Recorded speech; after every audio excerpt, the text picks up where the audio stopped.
তোমার দিনে দুই আজান মসজিদে চলবে মানে হাদিস দেখাও তো বেটা, কয় লাইন তুমি পড়েছো? মসজিদে দুই আজান দিতে হবে, পৃথিবীতে কলমের কালি দিয়ে কোনো কিতাবে লেখা নেই। কয় লাইন তুমি পড়েছো?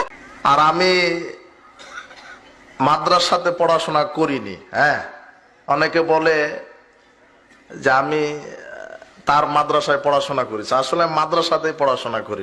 ইয়া আইয়ুহান নাসু তাকু রাব্বাকুমুল্লাযী খালাকাকুম মিন নাফসিন ওয়াহিদা ওয়া খালাকা মিনহা যাওজাহা ওয়া বাসসা মিনহুমা রিজালান কাসীরা ওয়ান নিসাআ ওয়াত্তাকুল্লাহাল্লাযী তাসআলুনা বিহি ওয়াল আরহাম ইন্নাল্লাহা কানা আলাইকুম রাকীবা। মাইকে ডাকাডাকি হয়, ঢোল পিটাপিটি হয়, তাই না? সুস্পষ্ট টাটকা বিদাত। আর আমি মাদ্রাসাতে পড়াশোনা করিনি।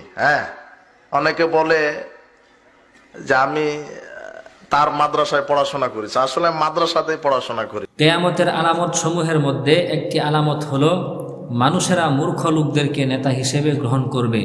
মূর্খ লোকদের কাছে দ্বীনি বিষয়ে মাসআলা জিজ্ঞাসা করবে, দ্বীনি বিভিন্ন বিষয়ে তাদের কাছে ফতোয়া জিজ্ঞাসা করা হবে।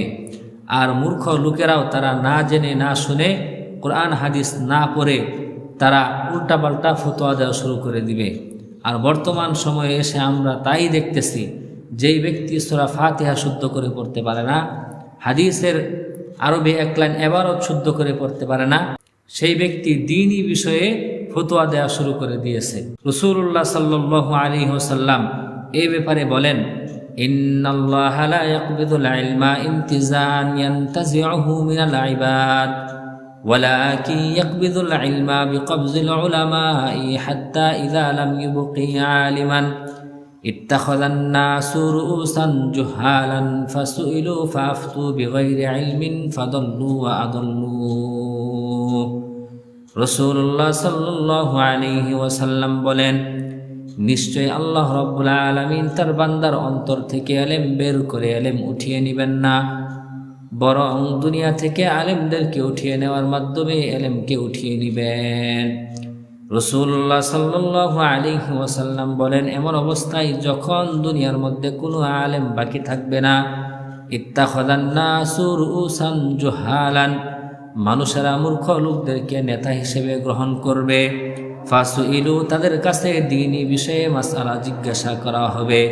আর সেই সকল মূর্খ লোকেদের কাছে যখন মাসআলা জিজ্ঞাসা করা হবে, ফাফতু বিগাইরি ইলমিন, তারা না জেনে কোরআন হাদিস না পড়ে তারা ফতোয়া দিতে শুরু করবে। আর না জেনে না শুনে কোরআন হাদিস না পড়ে ফতোয়া দেওয়ার ফলে ফাদাল্লু, নিজেরাও গুমরাহ হবে, ফাআদাল্লু, অন্যদেরকেও গুমরাহ করবে। রাসূল সাল্লাল্লাহু আলাইহি ওয়াসাল্লাম এই ভবিষ্যৎবাণী আরও 1400 বছর পূর্বেই করে গিয়েছেন যে এমন একটা সময় আসবে যে সময়ে আলেম থাকবে না, মানুষেরা মূর্খ লোকদেরকে অনুসরণ করবে, মূর্খ লোকদেরকে নেতা হিসেবে গ্রহণ করবে, তাদেরকে নেতা হিসেবে গ্রহণ করে তারা সন্তুষ্ট হবে, এমনকি তাদের কাছে মাসআলা জিজ্ঞেস করবে, দ্বীনি বিষয়ে বিভিন্ন মাসআলা জিজ্ঞেস করবে। আর সেই সকল মূর্খ লোকেরা তারা না জেনে না শুনে কোরআন হাদিস না পড়ে যখনই ফতোয়া দিবে, আর সেই ফতোয়া দেওয়ার ফলে ফাদল্লু, নিজেরাও গুমরাহ হবে, যাদেরকে ফতোয়া দিবে তারাও গুমরাহ হবে, তাদেরকেও গুমরাহ করবে।